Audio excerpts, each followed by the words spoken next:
Assalamualaikum warahmatullahi wabarakatuh. Perkenalkan, nama saya Iksan dengan NIM 21650 Di sini saya akan menjelaskan tugas saya, yaitu mata kuliah Supply Chain Management. Langsung saja di penjelasannya.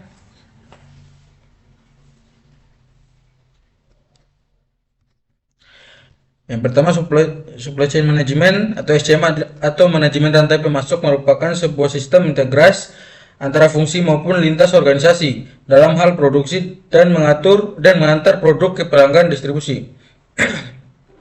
Supply chain atau SC adalah jaringan antara perusahaan dan pemasok saja, sementara SCM adalah suatu rangkaian dari proses pengelolaan, pemasok, dan pelanggan. Sistem ini muncul sebagai fondasi yang mendukung pemenuhan kebutuhan konsumen sesuai bisnis. Sederhananya, SC tidak sekompleks SCM.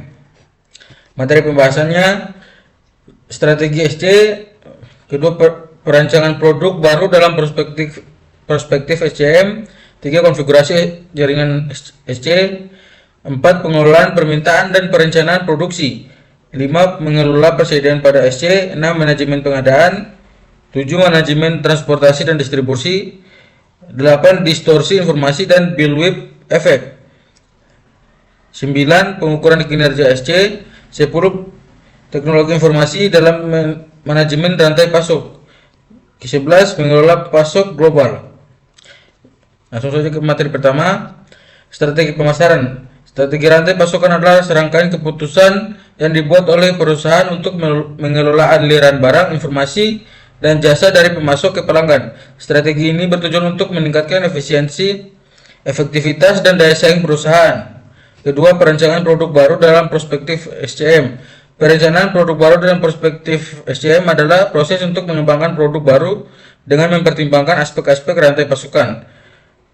Proses ini dimulai dengan pemahaman kebutuhan pelanggan dan pasar, dilanjutkan dengan pengembangan konsep produk, desain produk, dan pengujian produk. 3. Konfigurasi jaringan SC. Konfigurasi jaringan supply chain adalah pengaturan fasilitas produksi, gudang, dan transportasi yang digunakan untuk mengalirkan barang, informasi, dan jasa dari pemasok ke pelanggan. Keempat, pengelolaan permintaan dan perencanaan produksi. Pengelolaan permintaan dan perencanaan produksi atau Demand Management and Production Planning adalah 2 proses yang saling terkait dalam rantai pasokan atau SCM.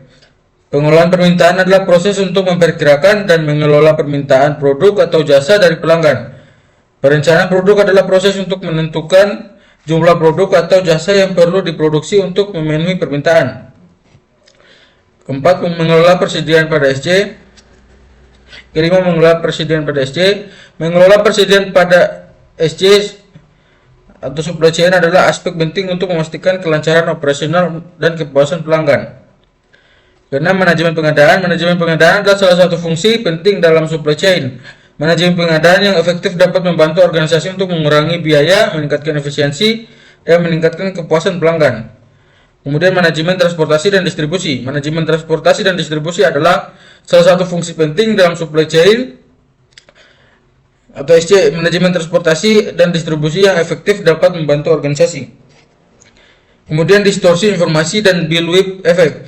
Distorsi informasi dan bullwhip effect adalah 2 fenomena yang saling terkait yang dapat menyebabkan berbagai masalah dalam rantai pasokan. Distribusi informasi adalah fenomena di mana informasi tentang permintaan produk atau layanan di sepanjang rantai pasokan tidak akurat atau tidak lengkap.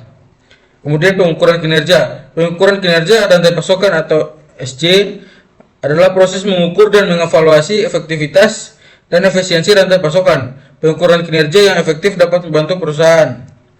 Kemudian, mengelola rantai pasok global. Mengelola rantai pasokan global adalah bagian penting dari manajemen rantai pasokan atau SCM. Perusahaan yang ingin bersaing secara global harus mampu mengelola rantai pasokan secara efektif di seluruh dunia. Mungkin itu saja hasil dari penjelasan saya. Lebih dan kurangnya mohon dimaafkan. Saya ucapkan wabillahi taufiq wal hidayah. Wassalamualaikum warahmatullahi wabarakatuh.